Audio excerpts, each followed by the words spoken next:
एक छात्र कह रहे हैं कि हिंदी में 20-20 का करा दीजिएगा मैम, अभी टेक्स्ट बुक पर टेस्ट दे रहे थे तो कभी 17, 18, 15 आ रहे हैं परीक्षा तक।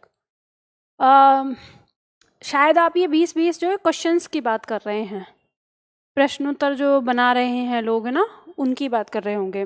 तो देखो, आपकी परीक्षा में 20-20 प्रश्न ही आएंगे, तो मैं जो आपको टेस्ट पेपर कराऊंगी तो 20-20 ही कराऊंगी। और आज शायद मैं आपको YouTube पर एक टेस्ट पेपर कराऊंगी। तो आज हम लोग शुरू कर रहे हैं अपनी शब्दावली में पहला पॉइंट हम ले रहे हैं वर्तनी शुद्धिकरण। ठीक है, ये जो आपको PDF है ये मिल जाएगी, क्लास के बाद मिल जाएगी। आज के दोनों की टॉपिक करेंगे। तो सबसे पहले ध्यान दो कि आपको वर्तनी शुद्धिकरण कैसे करना है। वर्तनी शुद्धिकरण को लेकर जब हम वर्तनी शुद्धिकरण की बात करते हैं तो हम सारी जब किताब पढ़ते हैं, कोई भी किताब पढ़ते हैं, तो उस किताब में आपको हमेशा किस तरह से दी हुई होती है वर्तनी, तो मैं आपको यहाँ पे बताती हूँ। तो आपकी परीक्षा में हमेशा जो वर्तनी है उसमें शुद्ध शब्द के साथ साथ आपको यहाँ पे अशुद्ध शब्द भी दिया होता है। ठीक है, तो मैंने इसमें से भी आपका ये हटा दिया है। हमें तो पढ़ना है केवल शुद्ध, जो हमें याद रहे। ठीक है, तो यहाँ पर मैंने आपको वर्तनी के साथ उसका अर्थ भी लिख कर दे दिया है, जिससे आप शब्द को याद कर सकें। और यहाँ पे अभी हम फोकस करेंगे कि हमें वर्तनी करनी है। तो रफ कॉपी निकालिएगा। अब जिस शब्द को मैं यहाँ पे आपको बता रही हूँ उस शब्द को समझते हुए उसको आप लोगों को लिखना है। ठीक है, तो रफ कॉपी पे अपना लिखते रहिएगा, अभ्यास हो जाएगा। तो वर्तनी शुद्ध करने के लिए तो हमारे यहाँ पर जितने भी शब्द दिए हुए हैं सब हमारे क्या हैं, ये शुद्ध शब्द हैं। हम अशुद्ध नहीं पढ़ रहे हैं, हम पढ़ेंगे शुद्ध।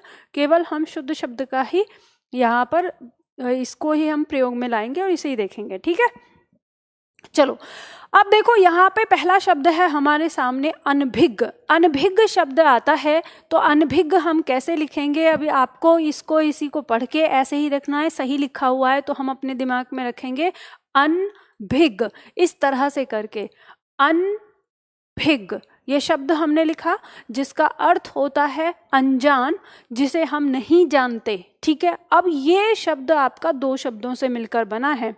किससे मिलकर बना है? अन इसमें उपसर्ग लगा है और अभिज्ञ शब्द इसमें जुड़ा है। ठीक है, अभिज्ञ का मतलब होता है जानना। ठीक है, इसका मतलब होता है जानना। तो अभिज्ञ में लग गया अन।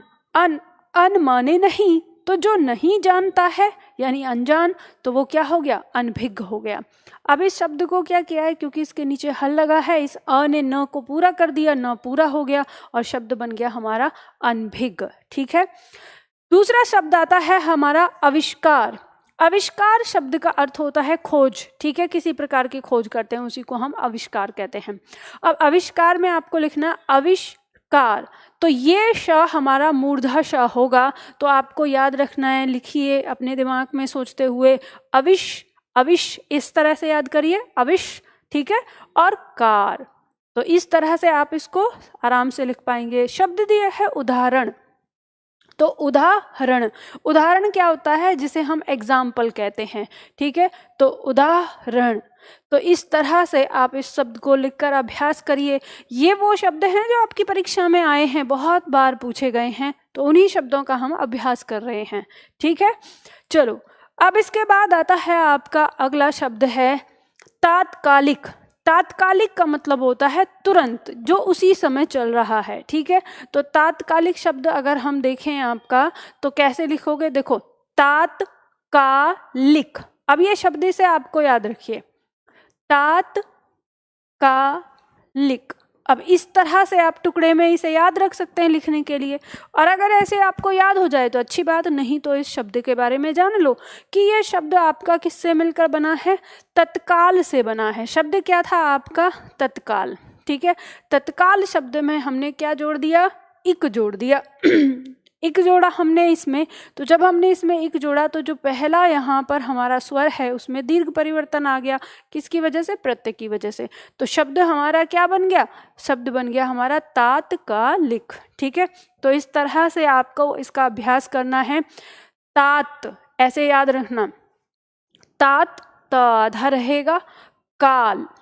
ठीक है, और ल पे ई की मात्रा हो गई इक, तो तात्कालिक। जब इस तरह से याद करेंगे तो वर्तनी आपको आराम से याद हो जाएगी। ठीक है। अब शब्द आता है आपका, अगला शब्द दिया है कठिनाइयाँ। तो कठिनाई शब्द, अब आपको पता है कि ये शब्द किससे बना है? कठिन शब्द से बना है। शब्द होता है कठिन, तो कठिन में क्या है? कठिनाइयाँ। तो कठिनाइयाँ।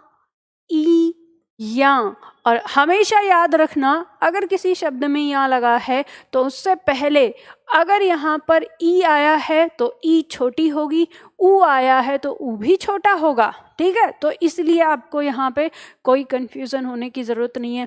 अब जैसे आप लिखते हो शब्द, इसमें ये शब्द क्यों दिया परीक्षक ने आपको?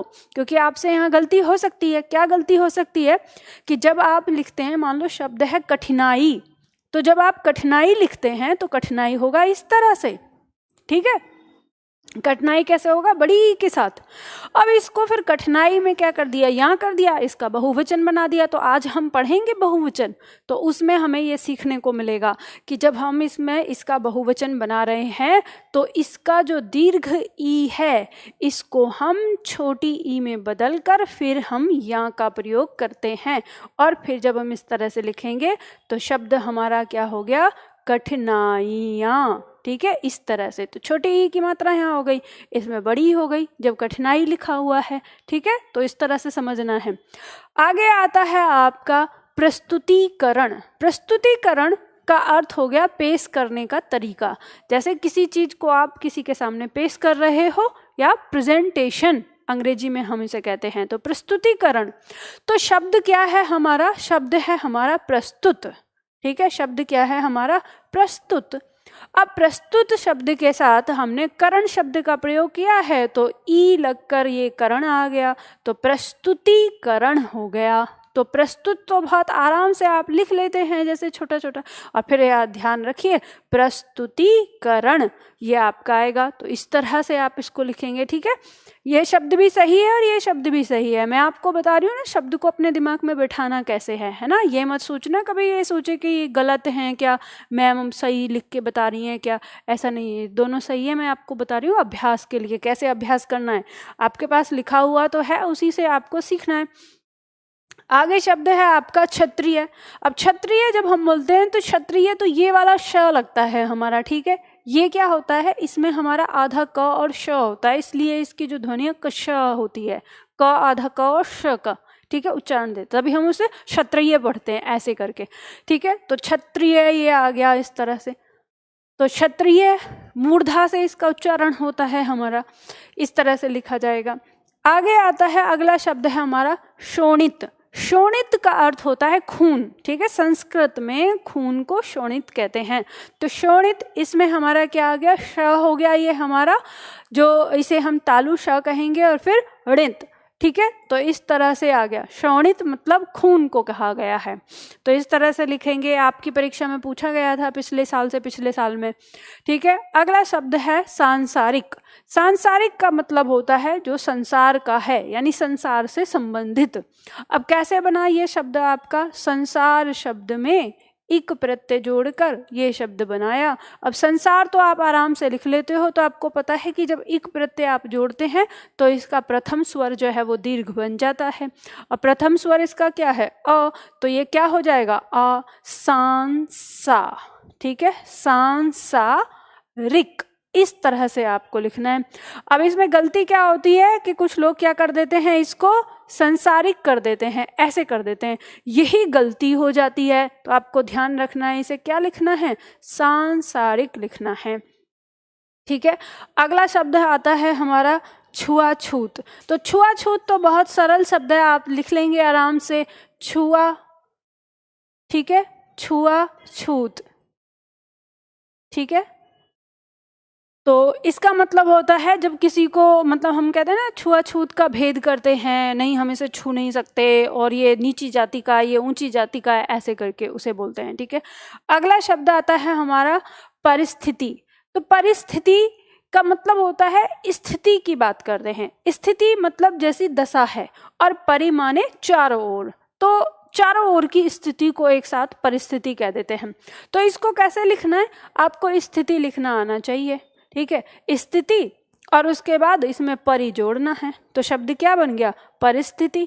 अब इसी तरह से अगर आ जाए परिस्थितियाँ, तो परिस्थितियां भी कैसे आप लिखोगे, आराम से आपके दिमाग में एकदम चलना चाहिए कि आपको छोटा शब्द लिखना आता है। आपने लिखा स्थिति, ठीक है, और इसमें यहाँ बनाया परि, तो परिस्थितियां, छोटी ई की मात्रा है ही पहले से, कोई बदलना नहीं है, परिस्थितियां इस तरह से आ गया। बड़ा शब्द भी लिख दिया आपने आराम से। और जब आप इस तरह के शब्द को लिखते हैं तो टुकड़ों में तोड़िए, लिखिए पहले परिस्थिति, ठीक है, और यहाँ तो परिस्थितियां इस तरह से जैसे आई।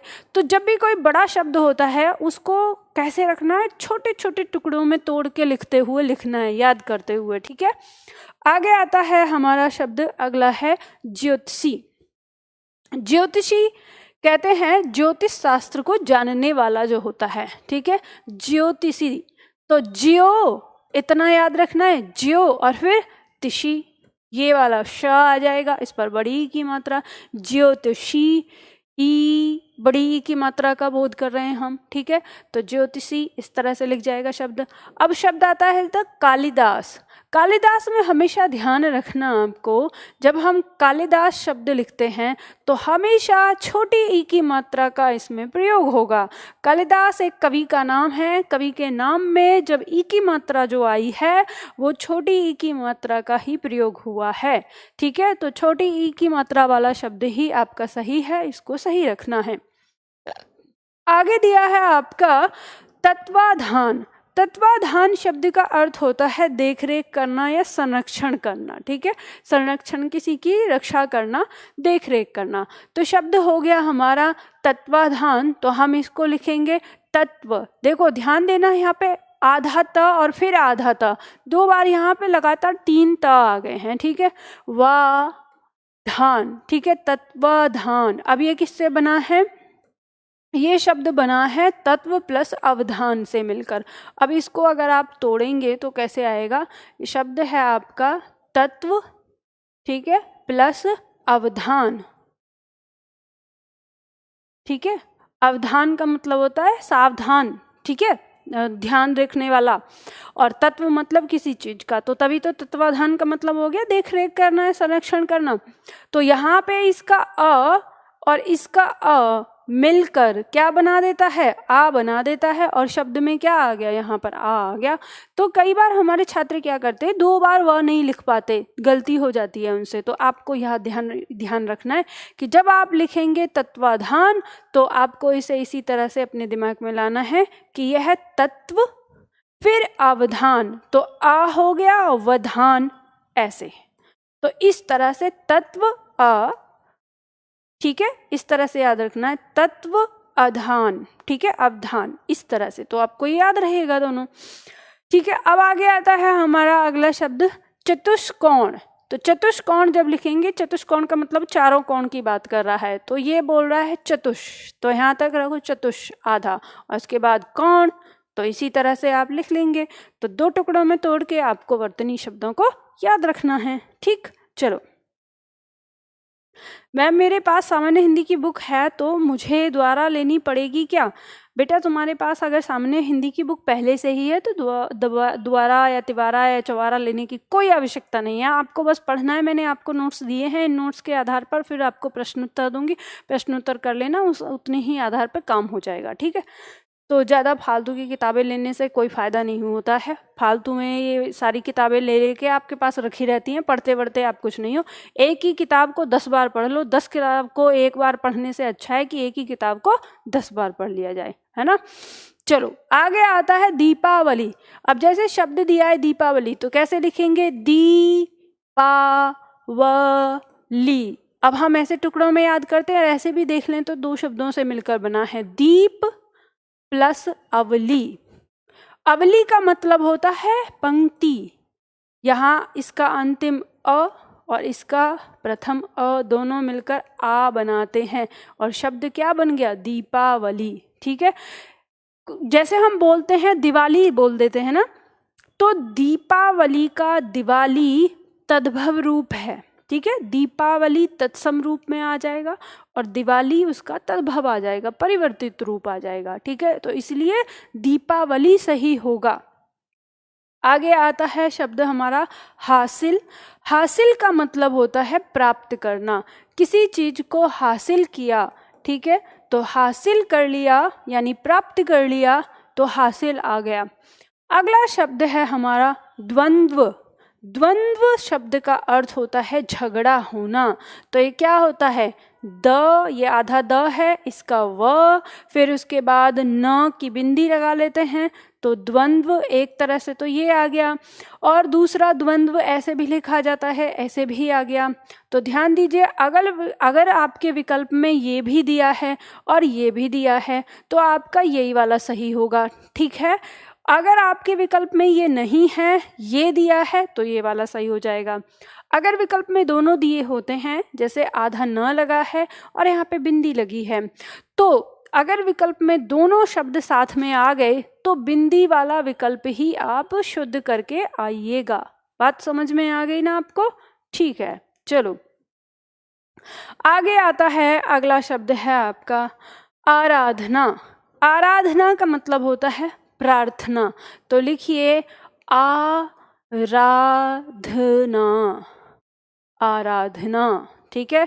आ गया, अगला शब्द आ गया हमारा पुष्पांजलि। पुष्पांजलि का मतलब होता है अंजलि में रखे हुए पुष्प या फूल। अब अंजलि क्या होती है, तो अंजलि कहते हैं ये दोनों हाथों को जब हम ऐसे जोड़ के बनाते हैं तो इसे हम अंजलि कहते हैं, ठीक है। तो हाथों में, तो उसी को कहते हैं पुष्पांजलि। तो कैसे लिखेंगे हम, अब देखो पुष्प प्लस अंजलि से बना है, तो पुष्पा और अंजलि, ठीक है, और छोटे ई की मात्रा आएगी ल के ऊपर, ये आपको हमेशा ध्यान रखना है। एक शब्द होता है जो ये अंजलि शब्द है, ये भी आपकी परीक्षा में आ जाता है लिखने के लिए, तो हमेशा ध्यान दीजिएगा जब आपकी परीक्षा में आएगा तो अंजलि आपको ऐसे सही करना है। लेकिन अगर आप किसी लड़की का नाम लिख रहे हैं तो वो लड़की अपने नाम में हमेशा बड़ी की मात्रा लगाती है अंजलि, तो उस समय ये नाम भी सही होता है जिस समय उसने अपना नाम लिया है। लेकिन अगर परीक्षा में ये भी विकल्प में है और ये भी विकल्प में है तो आपका सदैव यही सही होगा, छोटी ई की मात्रा वाला, बड़ी ई की मात्रा वाला सही नहीं होगा, ठीक है। तो ये आप लोगों ने यहाँ पे, आज हमने यहाँ पे वर्तनी शुद्धिकरण के ये दिए, टेस्ट किए, तो अब ये आपको मिल जाएगा। मैं आपको ना यहीं पे हर दिन कराऊंगी, ठीक है, एक एक सेट। जैसे आज वर्तनी का कराया है, कल को हम विलोम का या पर्यायवाची का करेंगे, ठीक। तो चलो आज शुरू करते हैं हम अपनी क्लास। तो हमारी क्लास है आज वचन की क्लास हम पढ़ने जा रहे हैं। तो वचन क्या होता है हम इसे देखेंगे, ठीक है। चलिए, तो वचन संज्ञा के जिस रूप से हमें ये पता चले कि वस्तु एक है या दो से अधिक है, उसे हम क्या कहते हैं, वचन कहते हैं, ठीक है। हिंदी भाषा में वचन दो प्रकार के होते हैं। हिंदी भाषा में दो प्रकार के वचन होते हैं, लेकिन संस्कृत में 3 होते हैं। तो हम तो क्योंकि हिंदी पढ़ रहे हैं तो हमें 2 वचन से ही मतलब है, एक वचन और बहुवचन। एक वचन क्या होता है, एक वचन की परिभाषा कहती है संज्ञा के जिस रूप से वस्तु का एक होना बोध होता है उसे हम एक वचन कहते हैं। जैसे हम यहाँ पे शब्द लेते हैं, शब्द आ गया जैसे लड़का, जैसे शब्द आ गया पुस्तक, पुस्तक, जैसे रात आदि, ठीक है। तो ये हमारा क्या हो गया, एक वचन, यानी ये वो शब्द हैं जो एक होने का बोध करा रहे हैं, एक एक ही हैं। अब दूसरा आता है हमारा बहुवचन।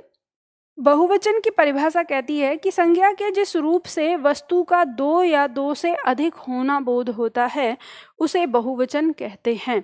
जैसे उदाहरण के तौर पर लड़का का बहुवचन क्या होगा, लड़के, ठीक है। पुस्तक का बहुवचन क्या होगा, पुस्तकें, पुस्तकें, ठीक है। और रात का बहुवचन क्या होगा, रातें आदि,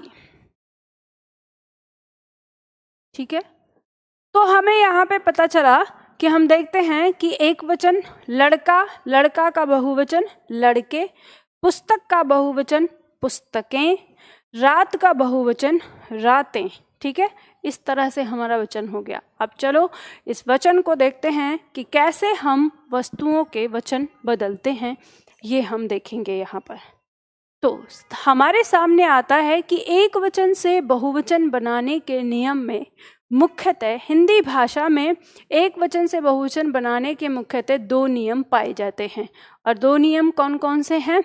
निर्विभक्ति रूप और सविभक्ति रूप।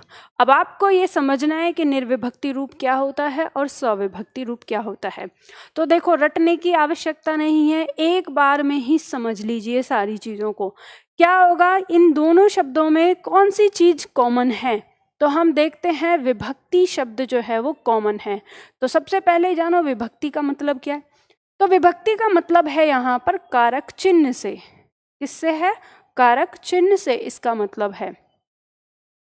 अब नी का मतलब यानी निर का मतलब हो गया यहाँ पर नहीं, ठीक है, और श का मतलब हो गया यहाँ पर साथ। तो हमें ये बात पता चल जाता है कि अब यहाँ ये कह रहा है कि जिसमें कारक चिन्ह नहीं है तो वो संज्ञा का निर्विभक्ति रूप कहलाएगा, और जिसमें कारक चिन्ह साथ में है वो संज्ञा का सविभक्ति रूप कहलाएगा। तो अब संज्ञा जो है हमारी, उसका एक वचन बहुवचन 2 अलग अलग तरीके से बनता है। एक बनता है निर्विभक्ति रूप और एक बनता है सविभक्ति रूप। तो निर्विभक्ति रूप हमारा क्या कहलाता है? इसमें इसकी परिभाषा ने कहा है कि संज्ञा का वह रूप जिसमें कोई विभक्ति यानी कारक चिन्ह नहीं लगी होती है, तो उसे हम निर्विभक्ति रूप कहते हैं। और संज्ञा के जिस रूप में कोई विभक्ति अर्थात कारक चिन्ह, जैसे ने मर, अब आपके दिमाग में आएगा कि कारक चिन्ह क्या होता है, तो उदाहरण दिया है जैसे ने, को, का, की, में, पर आदि, ठीक है। तो ये ही हमारे क्या कहलाते हैं? कारक चिन्ह कहलाते हैं। अब ये अगर किसी के साथ लगे होते हैं तो वह संज्ञा का सविभक्ति रूप कहलाता है। तो हमारे पास ना 2 तरीके हैं किसी भी चीज़ को, यानी हम ये कह सकते हैं कि हम 2 तरीके से किसी संज्ञा का एक वचन से बहुवचन बनाते हैं। तो सबसे पहले हम लेंगे निर्विभक्ति रूप। निर्विभक्ति रूप का मतलब है जब उसके साथ कोई कारक चिन्ह नहीं लगा हो, या हम कहें कि संज्ञा अपनी मूल अवस्था में हो। मूल अवस्था में संज्ञा, ठीक है। जब संज्ञा अपनी मूल अवस्था में हो उसका हम वचन कैसे चेंज करेंगे, ये हम यहाँ पर देखते हैं। तो सबसे पहले हमारे सामने आता है निर्विभक्ति रूप, कि हम निर्विभक्ति रूप कैसे बनाएंगे संज्ञा का, ठीक है।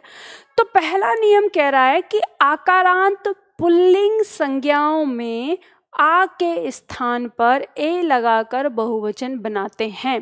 अब इसने क्या कहा है, इस बात को समझिए।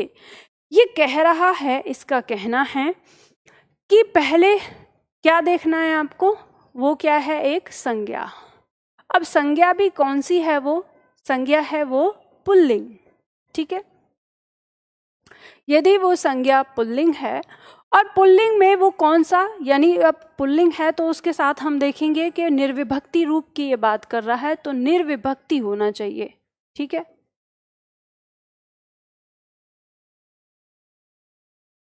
अब पुल्लिंग संज्ञा के अंदर भी वो क्या है? आकारांत है, आकारांत।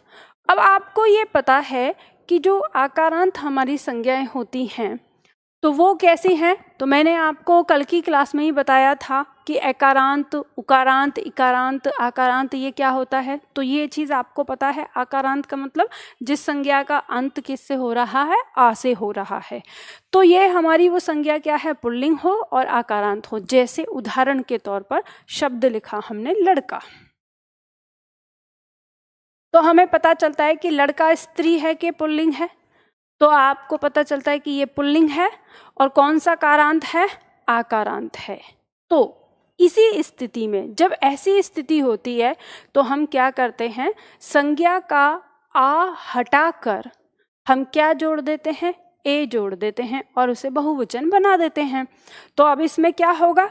इसमें यही होगा कि इसका ये आ हटाया जाएगा। ये है व्यंजन, इसका स्वर क्या है? आ। अब इस आ को हम हटाएंगे और इसमें क्या जोड़ देंगे? ए जोड़ देंगे। अब ए इस क को पूरा करेगा तो शब्द हमारा क्या बन जाएगा? शब्द बन गया हमारा लड़के। ठीक है, क्या बन गया? लड़के। तो यही है, सरल है इतना, इसमें कहीं कोई दिक्कत तो नहीं है। तो चलो फिर अभ्यास कर लो, ये बात समझ में आ गई। यहाँ उदाहरण दिए हैं, जैसे शब्द है हमारा लड़का, तो लड़का का बहुवचन क्या बना? लड़के। ठीक है, उसी तरह से कपड़ा का क्या बना? कपड़े। अब जल्दी से बना लो आप अपने। ठीक है, रास्ता का क्या बना? रास्ते। ठीक है, तारा का क्या बना? तारे।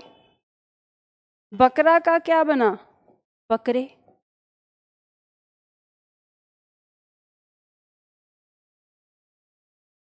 ठीक है, अब इसी तरह से पहिया, तो पहिया का बना? पहिए। अब आपको आ हटाकर ए जोड़ देना है सब में। छाता का क्या बना? छाते। बच्चा का क्या बना? बच्चे। ठीक है, इसी तरह से कमरा, कमरे।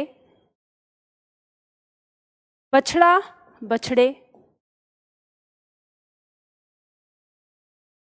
तो आप यहाँ पर एक चीज और देख पा रहे हो कि जब आप इन्हें देख रहे हो तो आपको यहाँ पता चल रहा है कि लड़का, कपड़ा, रास्ता, तारा, बकरा, या पहिया, छाता, बच्चा, कमरा और बछड़ा, ये सारे की सारी जो संज्ञाएं हैं सबकी सब पुल्लिंग संज्ञाएं हैं। और पुल्लिंग संज्ञाओं में कारांत क्या है? आकारांत। तो इनका बहुवचन बनाने के लिए हमने अ के स्थान पर ए लगाकर इनका बहुवचन बना दिया और इस तरह से हमारा बहुवचन बन गया। ठीक है, अब इसमें एक नोट है, विशेष बात। विशेष बात क्या है कि संबंध बताने वाले शब्द जो संबंध जताते हैं, ठीक है, जैसे पिता, चाचा, मामा, नाना, दादा आदि का बहुवचन नहीं बनेगा, यानी इनका बहुवचन नहीं बनाया जाएगा। कभी आप ये सोचो कि पिता तो मैम पुल्लिंग भी है और आकारांत भी है, तो पिता का पिते हो गया, या चाचा का चाचे हो गया, या मामा का मामे हो गया, तो ये नहीं लगता। अब अगर आप कहेंगे कि मैम अगर दो चाचा हों तो फिर तो चाचा का चाचा ही रहेगा, मामा का मामा ही रहेगा। हम क्या बोलते हैं? मेरे चाचा आए हैं, मेरे मामा आए हैं। ठीक है, तो बहुवचन होते हैं, ये पहले से ही बहुवचन होते हैं संबंध वाले, तो इनका बहुवचन और क्या ही बनेगा। ठीक है, तो एक भी बहुवचन होता है और दो में भी बहुवचन होता है, तो इसलिए इसमें नहीं बनता। इस पॉइंट को याद रखिएगा। ठीक है, बात समझ में आ गई? चलो अब आगे आता है दूसरा पॉइंट। दूसरा पॉइंट कहता है कि यदि हमारी संज्ञा क्या है? एकारांत है, इका ई इकारांत है, उ उकारांत है, तो और वो संज्ञा क्या है? पुल्लिंग संज्ञा है। ठीक है, कारांत ये हो गए हमारे अ, ई, उ। ठीक है, और वो पुल्लिंग संज्ञा है, तो इनका प्राय एक वचन वही होता है, मतलब जो उसका बहुवचन है, या उसका बहुवचन वही होता है जो उसका एक वचन है। तो इसका एक वचन और बहुवचन दोनों एक ही होता है। जैसे उदाहरण पे दिन, दिन का बहुवचन दिन। हाथ, हाथ का बहुवचन हाथ। हाथी का हाथी। गुरु का गुरु। फूल का फूल। शिक्षक का शिक्षक। भाई का भाई। भालू का भालू।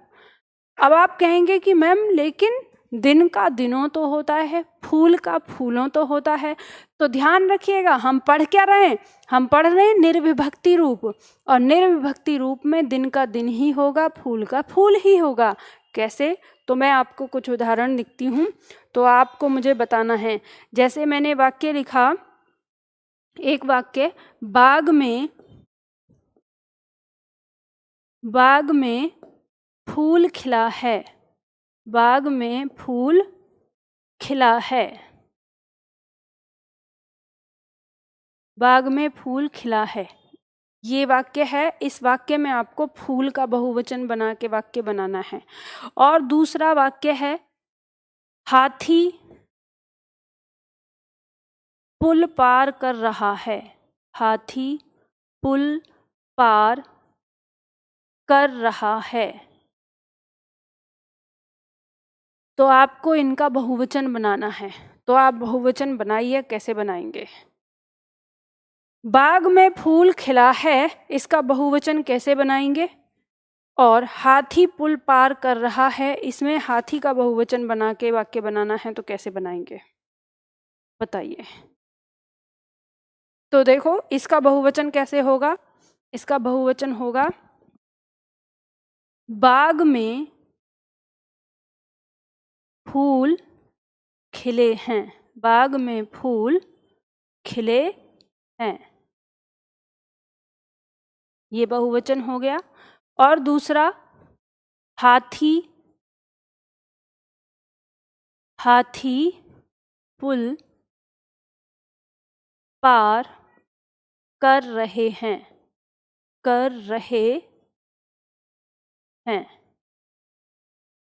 ठीक है। तो ये आ गया, बाग में फूल खिला है, हाथी पुल पार कर रहा है, ठीक है। तो ये एक वचन था, तो यहाँ पर जो हमारा फूल है, यानी यहाँ पे जो हमारा फूल है इस समय, ये फूल एक वचन है, ठीक है। और बाग में फूल खिले हैं, ये फूल हमारा क्या है, बहुवचन है। तो आप देखिए, आपके सामने हैं, एक वचन और बहुवचन दोनों एक जैसे हैं, ठीक है, निर्विभक्ति रूप जो मैंने आपको बताया है यहाँ पर, ठीक।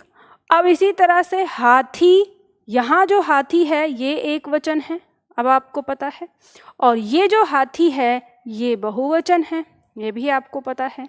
तो आप देख लो यहाँ पर आपका कि दोनों ही चीज़ जो है आपके सामने है, और इससे आपको समझ में आ रहा है कि ये हमारा निर्विभक्ति रूप है, इसलिए एक वचन और बहुवचन दोनों में ही हमारा क्या है, एक जैसा ही है, ठीक है। बात समझ में आ गई। तो ये पॉइंट हमारा कहता है। अब आपके दिमाग में आ रहा होगा कि लेकिन मैम फूलों और हाथियों भी तो होता है, तो हमेशा ध्यान रखना वो तब होता है जब उनके तुरंत बाद कोई कारक चिन्ह होता है, तब। लेकिन जब कोई कारक चिन्ह नहीं होता तब उसका रूप वैसा ही होता है, ठीक है। चलो अगला पॉइंट आता है, पॉइंट नंबर 3। पॉइंट नंबर 3 कहता है कि एकारांत स्त्रीलिंग संज्ञाओं में अ के स्थान पर ए लगाकर तथा आकारांत स्त्रीलिंग संज्ञाओं में आ के बाद ए जोड़कर बहुवचन बनाते हैं। ये क्या कह रहा है इसको समझ लो। इसका कहने का मतलब है कि सबसे पहले तो संज्ञा, अब वो संज्ञा हमारी क्या है, स्त्रीलिंग, ठीक है, क्या है, स्त्रीलिंग। तो ये ध्यान रखिएगा कि जब हमारी संज्ञा स्त्रीलिंग है, ठीक है, तो स्त्रीलिंग संज्ञा में, और वो क्या है हमारा, एकारांत या आकारांत है, तो इस प्रकार की संज्ञाओं का बहुवचन बनेगा ए से। अब इसमें क्या है, चंद्रबिंदु भी लगा है। जब हमने पुल्लिंग संज्ञा को देखा था तो पुल्लिंग संज्ञा में केवल ए लगा था, लेकिन इसमें ए है, ठीक है, अनुस्वार भी है, चंद्रबिंदु भी है। तो ये कह रहा है अब ये दोनों के साथ अलग अलग काम करेगा, अकारांत के साथ अलग तरीके से काम करेगा और आकारांत के साथ अलग तरीके से काम करेगा। तो देखो अगर संज्ञा हमारी एकारांत है तो क्या करेगा कि ये इस ए को हटाएगा और इसमें क्या जोड़ देगा, इसे जोड़ देगा, ठीक है। तो उदाहरण के तौर पर जैसे शब्द है हमारा रात, रात हमारा स्त्रीलिंग है कि पुल्लिंग, तो स्त्रीलिंग होता है। तो इसका अंतिम वर्ण क्या है हमारा, अ है, तो ये त और ये इसका स्वर अ, तो क्या करेगा, ये अ को हटाएगा और खुद जुड़ जाएगा, ठीक है। अब ये जुड़ गया यहाँ पर, तो ये इसको पूरा करेगा, तो ये शब्द हमारा कैसा बनेगा, तो ये हो गया राते। और ये जो इसका चंद्रबिंदु है ये इसके साथ बिंदी में बदल जाएगा, तो शब्द क्या आ गया हमारा, रातें, ठीक है। अब अगर किसी शब्द में स्त्रीलिंग है और आकारांत आया है, तो आकारांत आने पर वो किसी चीज को हटाता नहीं है, बल्कि उसके साथ स्वयं ही जुड़ जाता है, हटाता कुछ भी नहीं है, ऐसा कैसे ही जुड़ जाएगा। जैसे मान लो शब्द है लता, अब लता शब्द हमारा स्त्रीलिंग है, आकारांत है, तो इसमें क्या होगा कि ये जो हमारा यहाँ पर देखें कि ये त वर्ण और इसका स्वर क्या है आ, तो ये आ को हटाएगा नहीं, इस अ के साथ स्वयं जुड़ जाएगा। तो जब ये स्वयं जुड़ेगा तो आपको पता है कि ता को तो ये आ पूरा कर रहा है, तो शब्द हमारा क्या हो गया, लता। और ये जो है ये अब इसके साथ ऐसा ही आ जाएगा, ज्यों का त्यों, तो लताएं हो जाएगा। ठीक है, तो हमारा बहुवचन क्या बन जाएगा, लताएं। तो आपने यहाँ पे समझा कि अगर एकारांत है तो उसमें अ को हटाकर ए जुड़ जाएगा, तो रात से रातें हो गया। और आकारांत है तो हटाएगा कुछ भी नहीं, सीधा जुड़ जाएगा, तो लता शब्द के साथ लताएं हो गया। बात समझ में आ गई। अब इसको दोहरा लीजिए, कर लीजिए इसको। यहाँ पर आप देखेंगे आपको पता चल जाएगा, जैसे शब्द है हमारा यहाँ पर रात, तो रात का क्या बनेगा, अब बताइए मेरे साथ, दोहराना है आपको, इसे बताना है यहाँ पर। तो रात का क्या बन जाएगा, रातें। ठीक है, नोट डाउन करते रहना, पहले सीखना समझना उसके बाद ही लिखना। बोतल का क्या बन जाएगा, बोतलें। क्या हो जाएगा, बोतलें। देखो पहले ऐसे लिख लेना और फिर अपनी मर्जी से करना, उसके बाद चेक करना। यहाँ पर लता का क्या हो गया, तो लता का लताएं हो जाएगा, लताएं। अब ये इसके साथ बन जाएगा। ठीक है, अब शाखा, देखो यहाँ पे आ आया है, यहाँ पे आया है, यहाँ पे आया है। अब यहाँ पे हमारा अ है, यहाँ अ है, तो इसलिए अ से बना। अब ये शाखा तो क्या हो जाएगा, शाखाएं। क्या हो जाएगा, शाखाएं।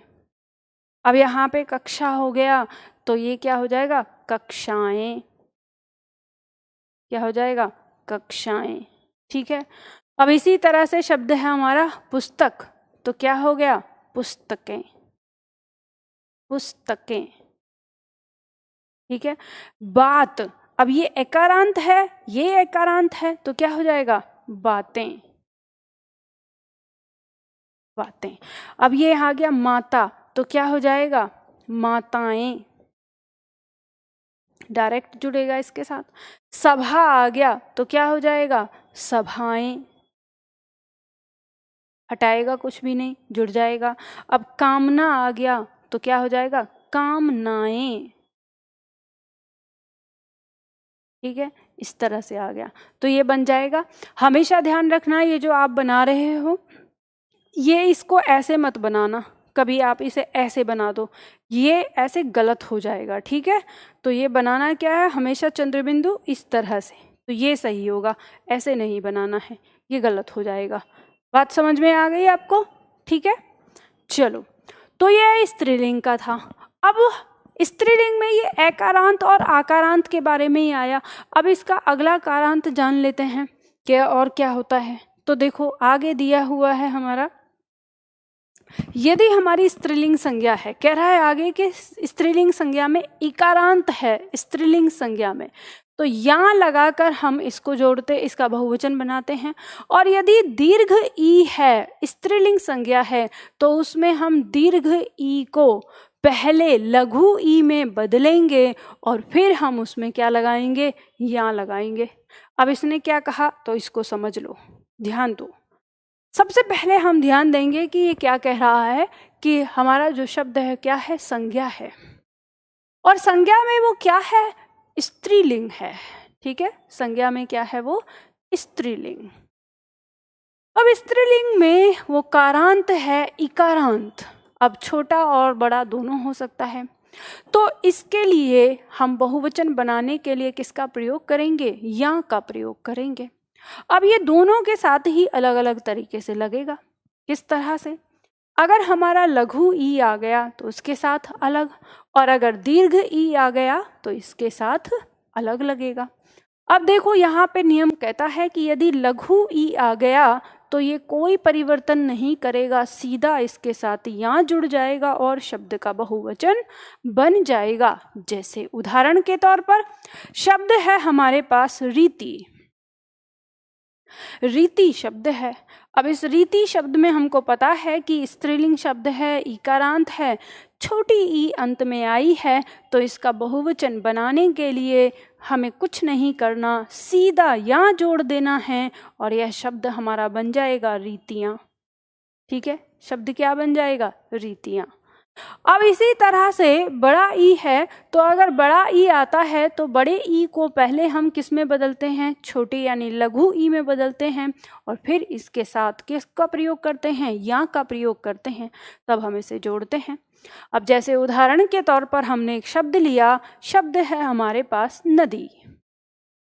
अब नदी बड़ी ई की मात्रा है इसमें, ठीक है, स्त्रीलिंग शब्द है।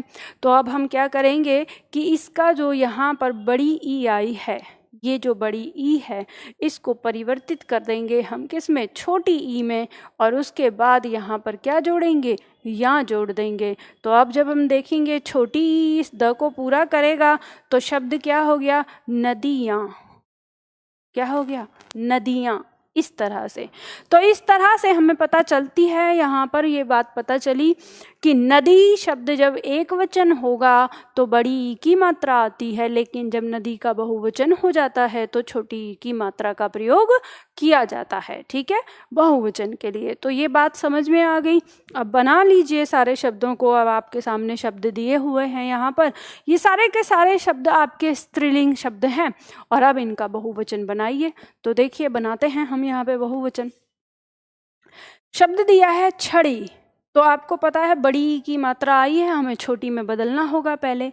तो हमने लिखा, शब्द आ गया हमारा छड़ी और यहाँ लगा दिया तो ये बहुवचन बन गया। तो शब्द क्या हो गया? छड़ियाँ। शब्द दिया है साड़ी, तो शब्द हो गया हमारा साड़ियाँ। ठीक है, लघु हमने दीर्घ को क्या कर दिया? लघु कर दिया और यहाँ लगा दिया। ठीक है, इसी तरह से शब्द दिया है दरी, तो दरी से हमने शब्द बनाया दरियाँ। ठीक है, कुर्सी शब्द दिया है। अब देखो कुर्सी है, क्या करना है? शब्द में जो हमारी दीर्घ ई है उसे लघु बनाना है। तो जब हम कुर्सी लिखते हैं बड़ी ई की मात्रा के बाद र चढ़ता है, तो भी पहले छोटी ई की मात्रा लगाएंगे, फिर र चढ़ाएंगे, फिर यहाँ लिखेंगे कुर्सियाँ, आराम से बन जाएगा। नदी शब्द दिया है तो क्या हो गया? नदियाँ। अभी तो हमने किया ही, इसको देखा ही। ठीक है, अब आगे आते हैं। शब्द दिया है गाड़ी, तो गाड़ियाँ हो जाएगा। तो क्या हो जाएगा? गाड़ियाँ। ठीक है, नारी शब्द दिया है तो क्या हो जाएगा? नारियाँ। फिर दीर्घ को क्या करना है? छोटा करना है। नीति, इसमें तो पहले से ही छोटी ई की मात्रा है तो कुछ नहीं, नीतियाँ कर देंगे सीधा सीधा, बस या लगा देंगे इसके साथ और नीतियाँ हो जाएगा। ठीक है, अब इसी तरह से शब्द है घड़ी, तो क्या हो जाएगा? घड़ियाँ हो जाएगा। घड़ियाँ। बच्ची शब्द दिया है। अब देखो बड़ी ई की मात्रा है, छोटी ई में बदलना है, तो छोटी ई में बदलेंगे। आधा च है, फिर पूरा च है, तो ये इस च के इधर से ही आएगा बच्चियाँ। क्यों ऐसे आएगा? क्योंकि हमें पता है आधे च को भी तो ये ई ही सहारा दे रहा है, तो इसलिए इसके आगे से आएगा। आगे शब्द हमारा रीतियाँ, तो शब्द हो गया रीतियाँ। इस तरह से लिख दिया। शब्द है हमारा धोती, तो धोतियाँ हो गया। धोतियाँ। ठीक है, नाली दिया है तो नालियाँ हो गया। दीर्घ का फिर लघु हो जाएगा, नालियाँ। इसी तरह से सवारी, तो क्या हो गया? सवारियाँ। र पे छोटी ई की मात्रा आ जाएगी। ठीक है, सवारियाँ। बात समझ में आई आपको? तो इस तरह से ये हमारा बहुवचन बदलेगा यहाँ पर। तो हम यहाँ पर देखते हैं, तो इस तरह से हम बहुवचन को बदल पाते हैं। अब हमने देखा कि स्त्रीलिंग में हमें यहाँ पर दो ही कारांत मिले हैं, एक हमारा अकारांत और आकारांत, और दूसरा कारांत है हमारे पास ई और इकारांत। अब हम यहाँ पर देखते हैं कि अब हमारा अगला कारांत कौन सा है? उ और उकारांत। तो उसमें क्या परिवर्तन होगा ये हम जानते हैं, देखते हैं। ठीक है, तो अगला पॉइंट हमारा दिया हुआ है, कह रहा है उकारांत स्त्रीलिंग संज्ञा में ए लगाकर तथा उकारांत स्त्रीलिंग संज्ञा में ऊ यानी जो दीर्घ है उसको ऊ लघु बनाकर ए लगा देते हैं। बिल्कुल वैसे ही हुआ है प्रयोग जैसा कि हमारा ई के लिए हुआ है, बस अंतर इतना है कि ई को, ई वाली संज्ञा को हमें यहाँ लगाकर बहुवचन बनाना है और यहाँ पर हम ए लगाकर बहुवचन बना रहे हैं। ठीक है, तो अब यहाँ पर हम देखेंगे किस तरह से, तो इसे भी समझ लेते हैं जैसे हमने समझा। इसमें भी यही होगा कि संज्ञा हमारी क्या है, संज्ञा है हमारी पास स्त्रीलिंग। संज्ञा क्या है हमारी, स्त्रीलिंग, और कारांत क्या है हमारा, ऊ या उकारांत है। अब इनका बहुवचन बनाने के लिए हमें उसी का प्रयोग करना पड़ेगा जिससे हमने अकारांत को बनाया था ए का। अब इसकी भी जो स्थिति है ये दो तरीके से बनेगा हमारे पास, छोटा ऊ और बड़ा ऊ, यानी लघु ऊ और दीर्घ ऊ। तो लघु ऊ अगर हमारा दिया है तो हमें इसमें कुछ नहीं करना, हमें सीधा सीधा इसके बाद ए का प्रयोग कर देना है। ठीक है, और उसी तरह से हमारा अगर बड़ा ऊ आएगा तो हम बड़े ऊ को पहले किस में बदलेंगे, छोटे ऊ में बदलेंगे, और फिर उसके बाद सीधा सीधा प्रयोग इसका हम कर देंगे। इसी तरह से हमें इसका प्रयोग करना है।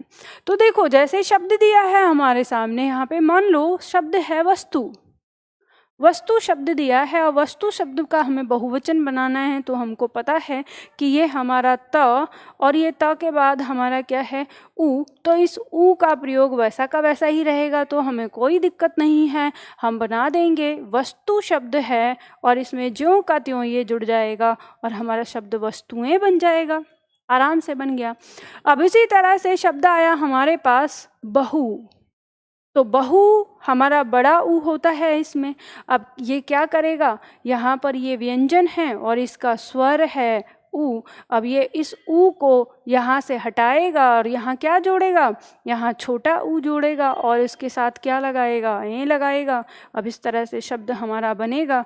तो देखिए शब्द हमारा क्या हो गया, बहु, इस पर छोटे ऊ की मात्रा हो गई और ए लग गया, तो क्या हो गया, बहुएं हो गया।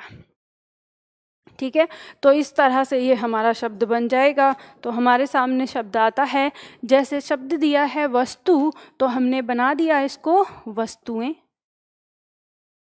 ठीक है, कुछ भी इसमें नहीं है ऐसा। वधु शब्द दिया है, बड़े ऊ की मात्रा दी हुई है, छोटे ऊ में बदल दो वधु और ए लगा दो, तो क्या हो गया, वधुएं। वधुएं का मतलब, वधु का मतलब होता है नई नवेली दुल्हन। ठीक है, अब आता है धेनु, तो धेनु इस पे छोटे ऊ की मात्रा है, तो छोटे ऊ की मात्रा ऐसे ही लग जाएगा धेनुएं, धेनुएं। ठीक है, बहुवचन बन गया। और गऊ दिया है, बड़े ऊ की मात्रा है, तो छोटे ऊ की मात्रा में बदल जाएगा, तो शब्द हमारा हो जाएगा गऊएं। ठीक है, इस तरह से बदल जाएगा और इसी तरह से शब्द हमारा हो जाएगा बहुएं। ठीक है, तो शब्द हमारा हो गया यहाँ पर बहुएं। इस तरह से हमारे सामने ये शब्द हम इन्हें बना पाए। ठीक है, अब आगे आता है हमारा अगला पॉइंट आता है। अगला पॉइंट कहता है कि किसी या अंत वाली संज्ञा में या के ऊपर केवल चंद्र बिंदु का प्रयोग करने से ही वह बहुवचन बन जाता है। तो मतलब इसने ये कहा है कि अगर कोई संज्ञा है, स्त्रीलिंग संज्ञा है, और उसका अंत किससे हो रहा है, या से हो रहा है, तो उसका बहुवचन बनाने के लिए हमें केवल या के ऊपर चंद्र बिंदु लगानी है और उसका बहुवचन बन जाएगा। जैसे शब्द दिया है चिड़िया, या से अंत हो रहा है, तो इसका बहुवचन बनाने के लिए हमें केवल चंद्र बिंदु लगाना पड़ा, तो शब्द क्या बन गया, चिड़िया। चूहिया से बन गया चूहिया, कुटिया से बन गया कुटिया, बुढ़िया से बन गया बुढ़िया, गुड़िया से बन गया गुड़िया, बिंदिया से बन गया बिंदिया। ठीक है, बिटिया से बन गया बिटिया और डिबिया से बन गया डिबिया। तो इस तरह से हमारे सामने ये यहाँ शब्द आते हैं। मतलब हम ये कह सकते हैं कि हमारे सामने जो ये शब्द दिए हैं या अंत वाले स्त्रीलिंग संज्ञाएं, वो हमने केवल चंद्र बिंदु लगाकर ही हमने क्या बना दिया, उनका बहुवचन बना दिया। तो बात समझ में आ गई आप लोगों को। ठीक है, तो इस तरह से हमने इनका बहुवचन बनाया। अब यहाँ पर ये ध्यान दीजिएगा कि मैं एक बार आपको फिर से सारी चीज़ों को रिपीट करा देती हूँ, इसका रिवीजन हम कर लेते हैं क्योंकि जो हमने सीखा है। अब ये था हमारा निर्विभक्ति रूप, ठीक है, जो हमने यहाँ पे जाना, जो हमने यहाँ पर सीखा, ये है हमारा निर्विभक्ति रूप। अब हमें समझना होगा इसका दूसरा रूप सविभक्ति। तो अब हम उसे समझने के लिए पहले देख लेते हैं यहाँ पर कि यहाँ पे शब्द जब हमने देखा था, निर्विभक्ति रूप का मतलब था जिसमें कोई कारक चिन्ह नहीं आया होगा, ठीक है। तो जो संज्ञा हमारी बिना कारक चिन्ह के होती हैं उन्हें हम किस में रखते हैं, निर्विभक्ति रूप में रखते हैं। तो हमने उसी में देखा, सबसे पहले हमारे सामने था पुल्लिंग संज्ञा। जो हमारी पुल्लिंग संज्ञा है, तो पुल्लिंग संज्ञा में हमने देखा कि वो आकारांत है। तो पुल्लिंग आकारांत का बहुवचन बनाने के लिए हम आ के स्थान पर ए का प्रयोग कर रहे हैं और इस प्रयोग से हम क्या करते हैं, इसका बहुवचन बनाते हैं। जैसे हमने उदाहरण के तौर पर देखा कि यहाँ पे लड़का का लड़के हो गया और कपड़ा का कपड़े हो गया, इसी तरह से, ठीक है। फिर उसके बाद हमने यहाँ पर देखा कि जो हमारी पुल्लिंग संज्ञा है, फिर से इस पुल्लिंग संज्ञा में कारांत क्या है, कारांत है हमारा एकारांत, इकारांत, ईकारांत, उकारांत, उकारांत। ये कारांत अगर हमारे आते हैं पुल्लिंग संज्ञा के अंदर तो इनका एक वचन और इनका बहुवचन एक जैसा ही होता है, मतलब कोई अलग से बनाने की ज़रूरत नहीं है। वो एक वचन में भी वही गिना जाता है और बहुवचन में भी वही रहता है, ठीक है। जैसे हमने इसका उदाहरण दिया, बाग में फूल खिला है, तो फूल फूल ही रहा, बाग में फूल खिले हैं, ये बिल्कुल वैसा ही रहा। हमने बहुवचन किससे बदल दिया, किसकी मदद से, तो हमने बहुवचन बदल दिया क्रिया की मदद से, ठीक है। खिला है और खिले हैं, परिवर्तन उनमें आ गया। अब आगे हमारा आया, ये तो पुल्लिंग संज्ञा थी। उसके बाद हमने यहाँ पर देखा स्त्रीलिंग संज्ञा। स्त्रीलिंग संज्ञा में बताता है कि पहला कारांत लेते हैं एकारांत और आकारांत। तो एकारांत स्त्रीलिंग संज्ञा को अगर हम बहुवचन बना रहे हैं तो ए को छोड़कर, यानी ए को हटाकर हम क्या लगा देते हैं, ए लगा देते हैं और वो संज्ञा हमारी पुल्लिंग बहुवचन हो जाती है। रात से रातें हमने बना दिया, ठीक है, इसीलिए चंद्र बिंदु भी आ गया इस पर। और अगर हमारी स्त्रीलिंग संज्ञा आ के बाद, मतलब आ से होती है, आकारांत होती है, तो हम कुछ भी नहीं हटाते, हम सीधा ए जोड़कर उसका बहुवचन बना देते हैं। जैसे हमने माता से ए लगाया, माताएं बना दिया। दूसरा हमारा पॉइंट देता है अगला कि यदि हमारी स्त्रीलिंग संज्ञा इकारांत है, तो यदि छोटी ई आई है यानी लघु ई का प्रयोग हुआ है तो हम कुछ भी नहीं हटाते, सीधा सीधा यहाँ लगा देते हैं।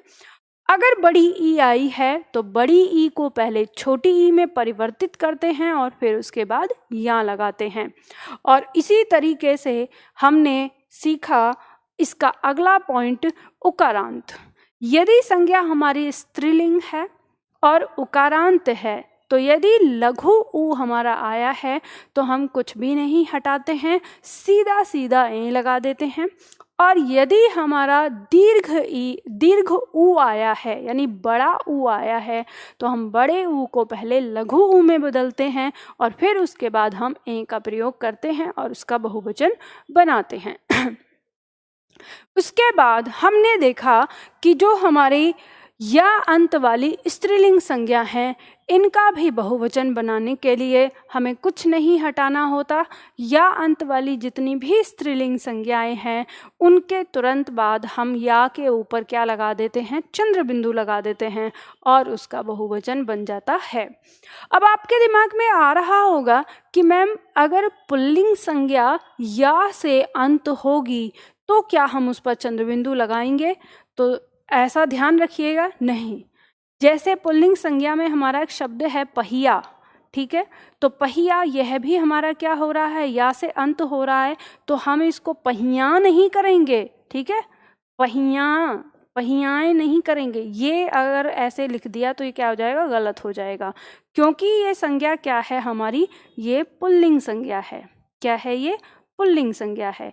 तो पुल्लिंग संज्ञा का तो वैसा ही प्रयोग होगा, क्योंकि इसके अंत में आ आया है, तो हम क्या करेंगे, आ को हटाकर ए लगा देंगे। तो इसका सही बहुवचन क्या बनेगा, तो इसका सही बहुवचन बनेगा पहिए। ठीक है, क्या होगा, पहिए। तो हमें यहाँ पर एक बात ये समझ में आ गई कि पुल्लिंग संज्ञाओं में इस नियम का प्रयोग नहीं होगा। ठीक है, कहाँ होगा, केवल स्त्रीलिंग संज्ञाओं में ही इस नियम का प्रयोग होगा। तो हमें ये बात ध्यान रखनी है। बात समझ में आ गई। अब इसके बाद अगला पॉइंट आता है। अगला पॉइंट है हमारा सविभक्ति रूप। अभी तक हम पढ़ रहे थे निर्विभक्ति रूप और अब हम पढ़ते हैं सविभक्ति रूप। अब ध्यान दीजिएगा, सविभक्ति रूप का मतलब होता है संज्ञा के साथ जब कारक चिन्ह आता है। ठीक है, तो जो निर्विभक्ति रूप से बहुवचन बने किसी संज्ञा के साथ कोई भी यदि कारक चिन्ह आ गया, तो कारक चिन्ह आने पर उसका जो बहुवचन बनेगा वो सदैव औ और यों से बनेगा। ठीक है, किससे बनेगा, औ और यों से। और एक सबसे बड़ी बात यहाँ पर क्या है जो आपको समझनी है, वो ये है कि ये संज्ञाएं चाहे स्त्रीलिंग हो चाहे पुल्लिंग हो, दोनों में ही आपका नियम एक तरह से काम करेगा, चाहे स्त्रीलिंग हो चाहे पुल्लिंग हो। ठीक है, जैसे यहाँ पर आपको शब्द दिया है घोड़ा। अब ध्यान दीजिएगा, घोड़ा शब्द आपका एक वचन है। अब इसका निर्विभक्ति रूप तो हो गया घोड़े, ठीक है, जो अभी हमने बनाया। तो इसका सविभक्ति रूप क्या होगा, तो सविभक्ति रूप होगा घोड़ों।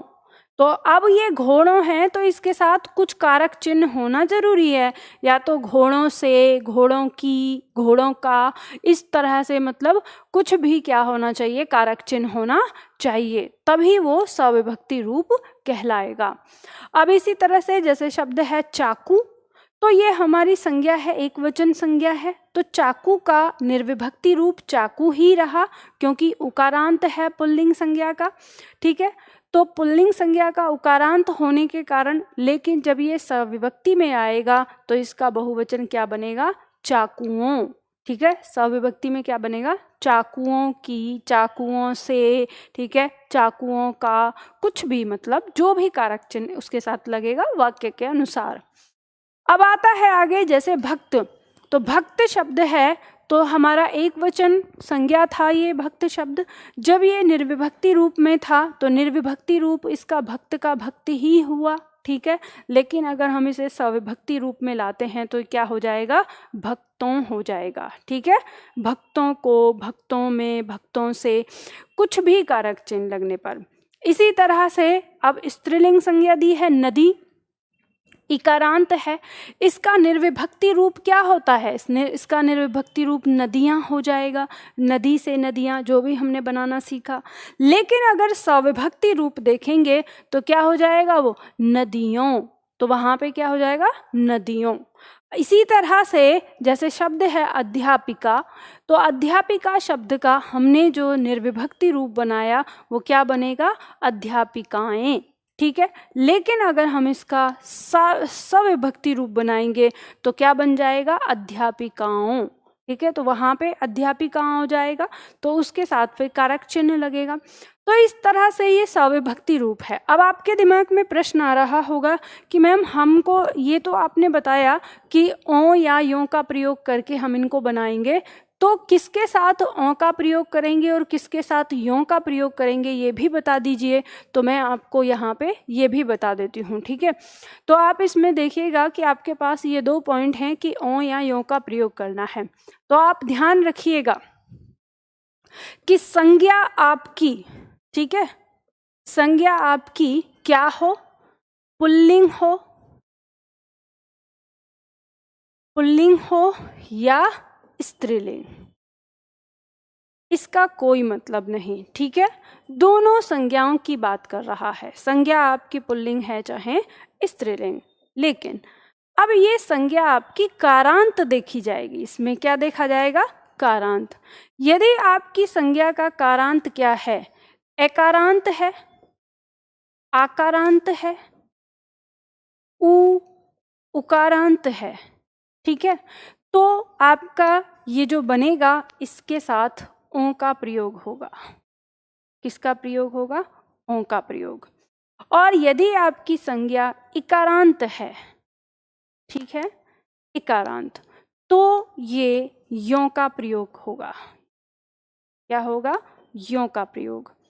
ध्यान रखिएगा, जो चंद्र बिंदु मैंने लगाई है, जो इसमें बिंदी लगी हुई है, ये अनुस्वार की बिंदी जरूर लगी होनी चाहिए शब्द के साथ।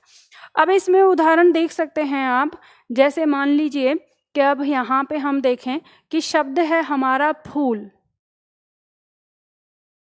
तो इसका सविभक्ति क्या बनेगा? फूलों बनेगा। क्या बनेगा? फूलों, क्योंकि यहाँ पे अ आ गया, अकारांत था, ये हो गया, ठीक है। इसी तरह से अगर मान लो हमने शब्द लिया जैसे रात, ये तो पुल्लिंग था और ये स्त्रीलिंग है, तो भी इसका क्या बनेगा? रातों। तो क्या हो जाएगा? रातों। इसी तरह से, ठीक है। अब यहाँ पे जो दिया है, अब इसी में आप देख लो कि अगर हम इसमें देखें, मान लो शब्द आ जाए आपका माता, शब्द दिया है, तो इसका सविभक्ति रूप बनेगा, तो वो किससे बनेगा? माताओं। तो ऐसे ही बनेगा, आ के बाद फिर ओ लगेगा, ये ऐसे आ जाएगा जैसे दिख रहा है, ऐसा ही। तो क्या आ जाएगा? माताओं, ठीक। अब जो अगर आपका ई है, ई से दिया है, तो ध्यान दीजिएगा, जैसे शब्द दिया है आपका हाथी, ठीक है, तो हाथी से क्या बनेगा? हाथियों। और जब हाथियों बनाएंगे तो ध्यान रखिएगा, ई की मात्रा का ऐसे ही प्रयोग होगा जैसे आपने स्त्रीलिंग में किया, यानी दीर्घ ई है तो वो क्या हो जाएगी? लघु ई में बदल जाएगी, तो हाथी का हाथियों हो जाएगा। अब इसी तरह से जैसे शब्द है आपका नदी, तो नदी का आपने बनाया नदियां, तो लेकिन सविभक्ति में क्या बनेगा? देखो ये गलत हो गया, ये हमारी नदी, ठीक है, नदी, ये हो गया नदी, तो इसका हम बनाएंगे तो क्या बन जाएगा? इसका नदियों बन जाएगा, इस तरह से, ठीक है, नदियों, ये प्रयोग होगा। तो अब इसको आप ध्यान से रखिएगा, तो इनमें दोनों में ये अंतर होगा और ये इस प्रकार से आएगा।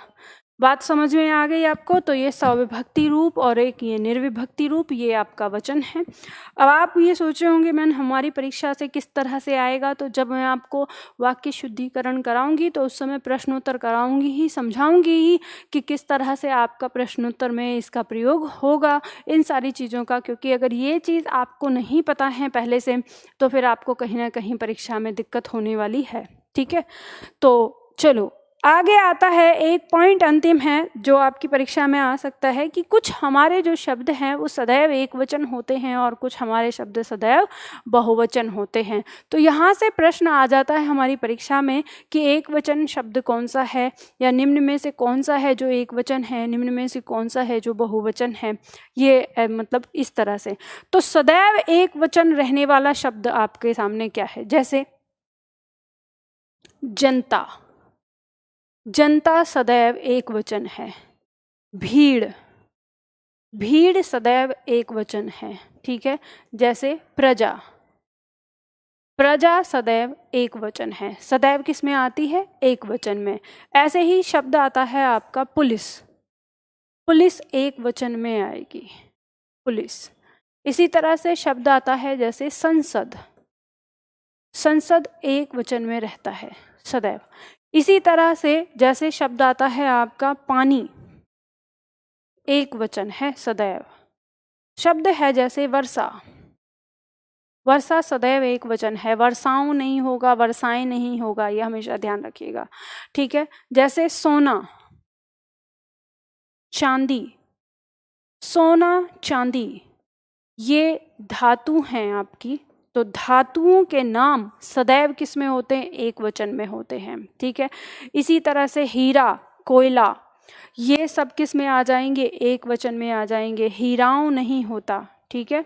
तो हीरा, कोयला, ये सब सदैव क्या होते हैं? एक वचन होते हैं, आदि आदि इसी तरह से।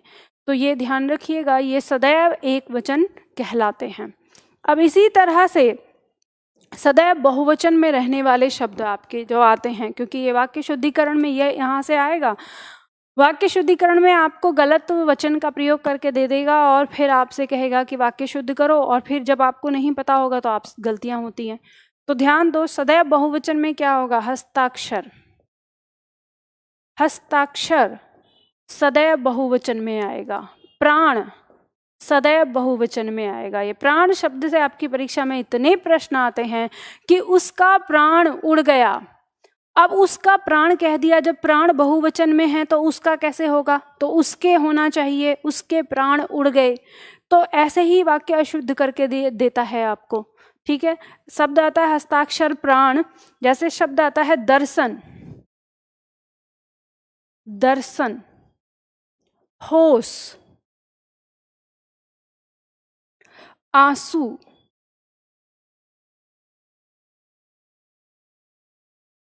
होश, आंसू। जैसे शब्द आता है दाम,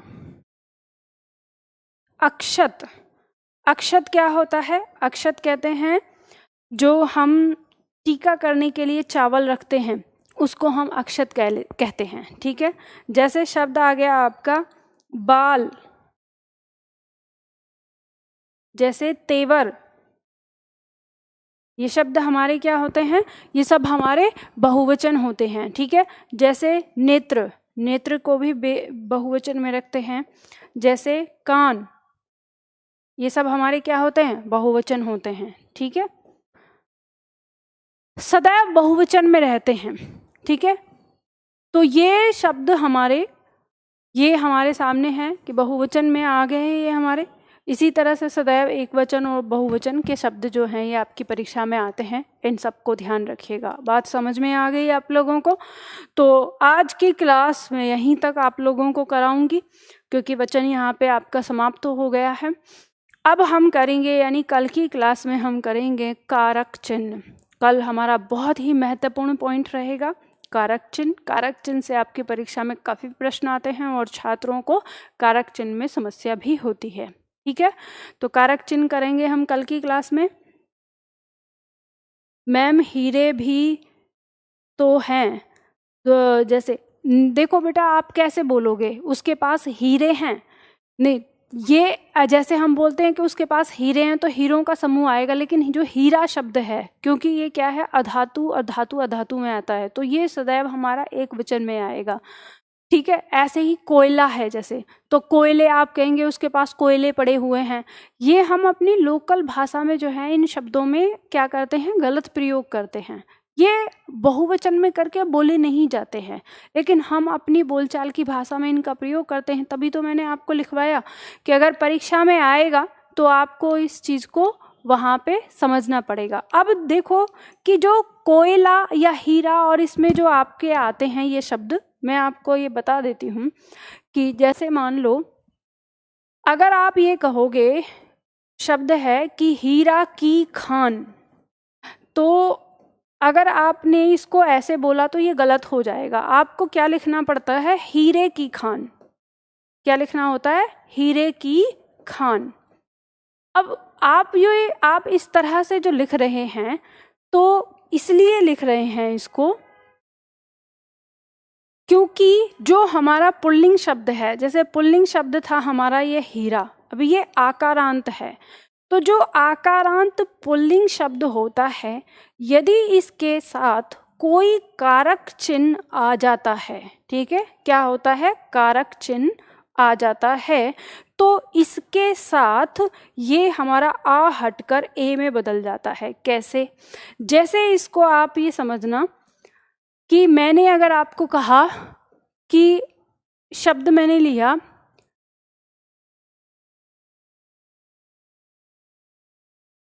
लड़का रोटी खाता है, ठीक है। अगर मैं आपसे कहूं कि इसमें लड़का का बहुवचन बना के वाक्य बनाना है, तो आप क्या बनाएंगे? लड़के रोटी खाते हैं, ठीक है। अब एक और वाक्य आता है, अगर मैं इस वाक्य को ऐसे लिखूं कि लड़का ने रोटी खाई, तो क्या आपका ये वाक्य सही होगा? नहीं, ये गलत हो जाएगा, क्योंकि लड़का नहीं होगा, क्या होगा, लड़के ने रोटी खाई। अब आपको ये बताना है कि बताइए कि जब आप ये बोलेंगे कि लड़के ने रोटी खाई, तो ये लड़के आपके लिए क्या है, एक वचन है कि बहुवचन, तो ये एक वचन, और ये लड़का यहाँ पर क्या है, एक वचन, लेकिन ये लड़के यहाँ पर क्या है, बहुवचन।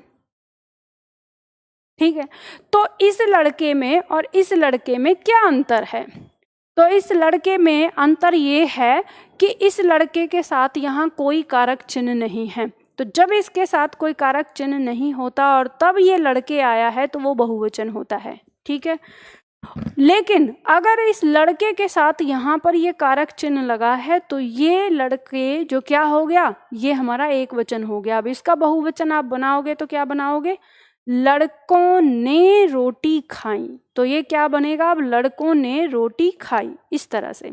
तो ये हमारा क्या हो गया, सविभक्ति रूप ही तो हो गया। तो आकारांत पुल्लिंग संज्ञा के साथ ये एक और बदलाव होता है कि यदि मान लो शब्द अगर आपका लिखा है कोयला, तो कोयला से कोयले बदलता है जब हम कहते हैं कोयले की खान। ठीक है, इस तरह से सोना शब्द होता है तो सोना से सोने जो बदलता है तब हम कहते हैं, हम ये नहीं कहते कि सोना की अंगूठी, तो हम क्या कहते हैं, सोने की अंगूठी। ठीक है, तो ये शब्द इस वजह से परिवर्तन होते हैं। ठीक है, कोयले की खान, इसी तरह से हीरा से हीरे शब्द का प्रयोग होता है जब आता है, लेकिन ये क्या होता है, एक वचन ही होता है, इसमें एक वचन ही कहलाएगा। तो ये बात ये ध्यान रखिएगा। ऐसे ही बहुत सारे शब्द होते हैं, जैसे मान लो हमने कहा दुपट्टा, दुपट्टा जब हम रखते हैं एक वचन है, लेकिन हम कहें कि दुपट्टा की किनारी या दुपट्टे की किनारी, तो आप दुपट्टे की किनारी बोलते हो। ठीक है, अब वहीं पे हम बोलते हैं कि उसके पास दुपट्टा है और उसके पास दुपट्टे हैं, तो फिर वचन इसमें चेंज हो जाता है। तो इस तरह से ये किसके साथ होता है, जो ये जो नियम है ये होता है आकारांत पुल्लिंग संज्ञाओं के साथ। क्या होता है, आकारांत पुल्लिंग संज्ञाओं के साथ इस तरह का प्रयोग होता है।